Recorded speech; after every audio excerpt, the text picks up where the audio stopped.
Good evening, folks. I'm smoking my Nording freehand as a church warden, and in it I've got some Dunhill nightcap.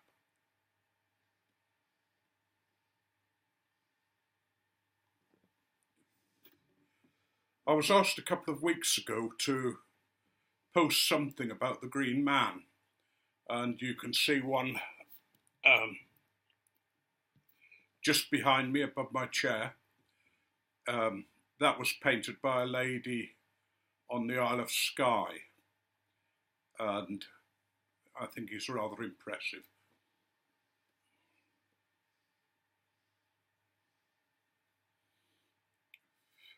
No one quite knows where the history of the Green Man originated from. It certainly dates back to pagan times, and the Green Man's been known in many different guises and disguises. In the Middle Ages, there was the story of Sir Gawain and the Green Knight, who represented the Green Man.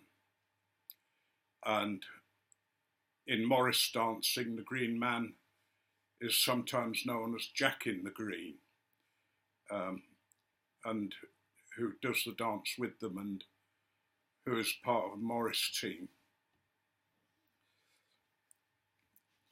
It's also believed that he's known as Lud, and in Derbyshire there's Lud's Cave, and the story there of people who came across him. And nearby Lud's Cave there's also a druid's healing well.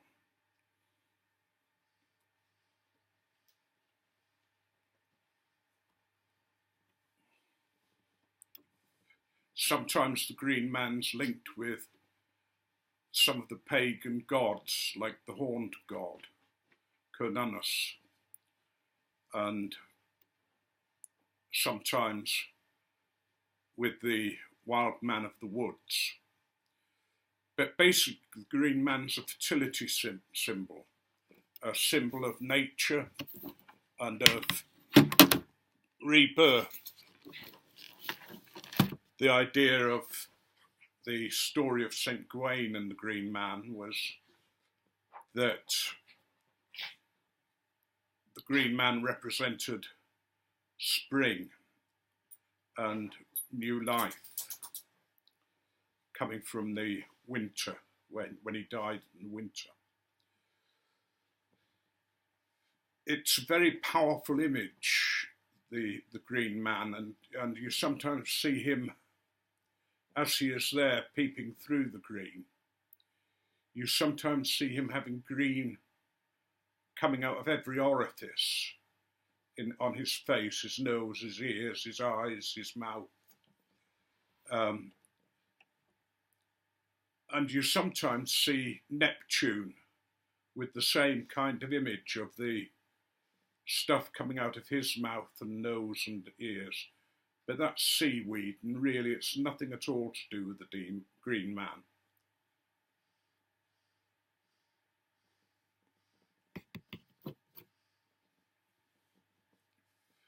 The Green Man's also seen on churches and was adopted by the Christians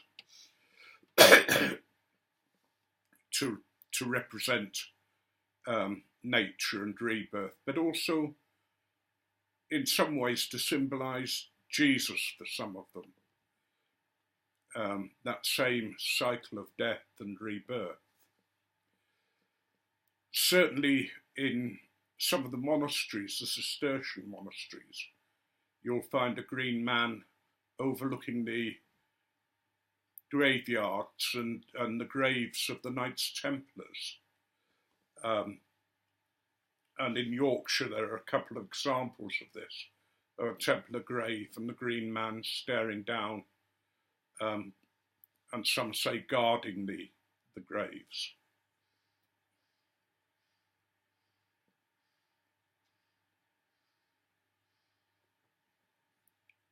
And pointing to the resurrection.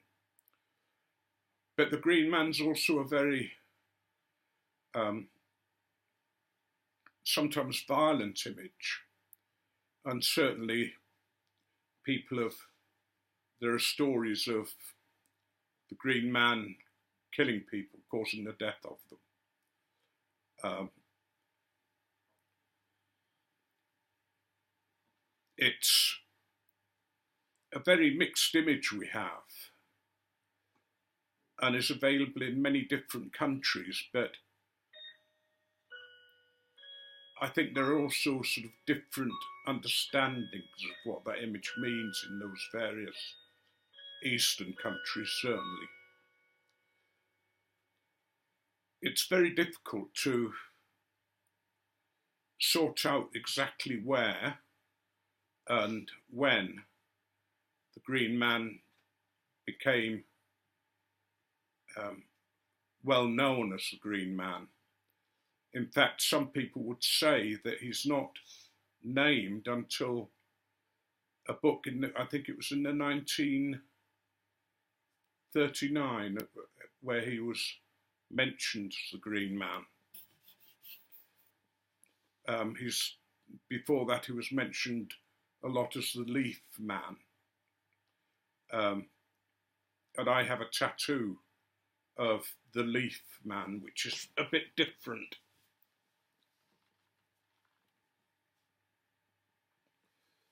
He's made up of leaves, and his face is made up of the leaves as well. Whereas in the picture above me, you'll see that his face is a human face, representing, as I say, the gods.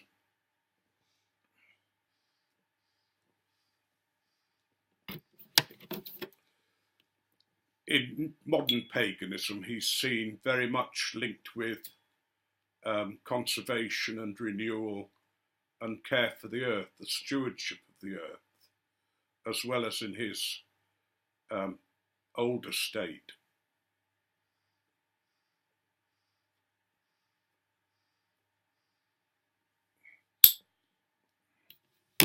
I'm not aware of, in the past, that the Green Man was worshipped as such, but he certainly was a very important image.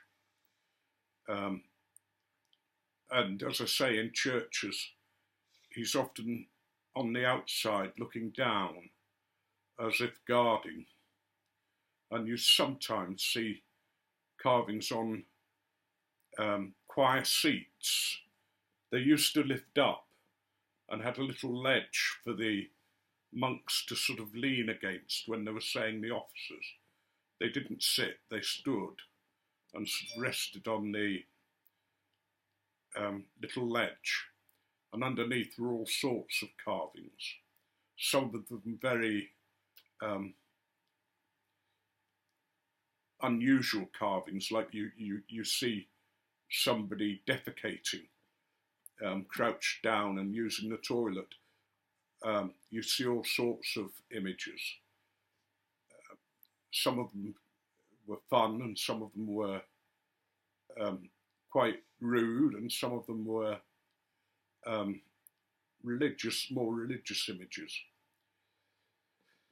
As for the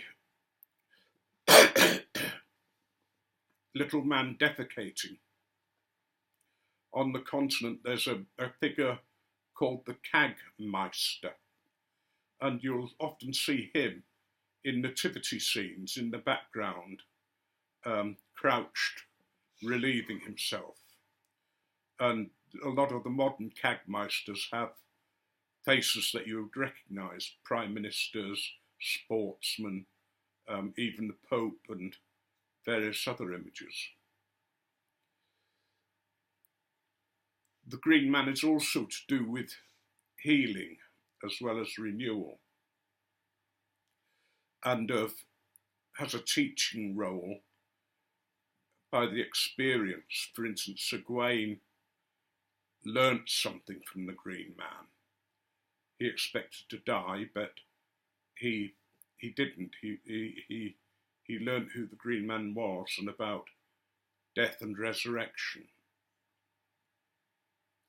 There's not a lot more that I can say about it, because as I say, a lot of the images we have, a lot of the beliefs we have about the Green Man are very mixed up.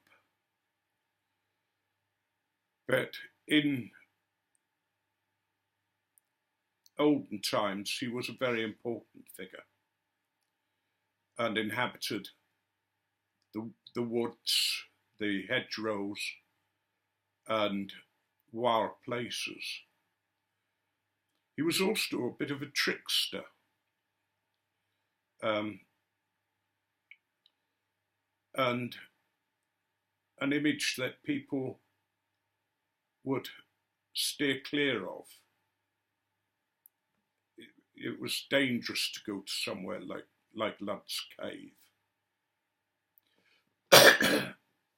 and face the Green Man.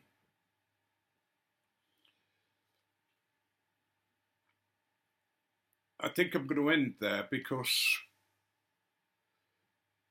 I'd need to really do some deep research on the image, and I just don't have the time for that at the moment. But if you see a traditional Morris team, you sometimes see, as I say, Jack of the Green, dressed in sort of green foliage and that kind of thing. And he is linked with the Green Man, but he's also a character in his own right. A lot of folklore has such images.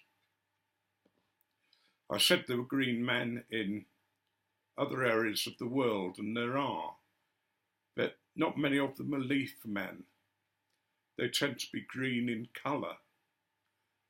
And again, it would take a fair amount of research to find out more about those. So I hope that's given you a little idea. I realise it's not a comprehensive breakdown of the Green Man. I just don't feel able to do that on time scale. So I'm going to end it there and sort of say, may you be richly blessed. May you be given those things that you need for life. And may your God always be with you and never, ever let you go. And as I say to those of us, to those who don't believe in God or have no personal faith in God, then each day should be lived to the full. Our lives are too short not to enjoy them.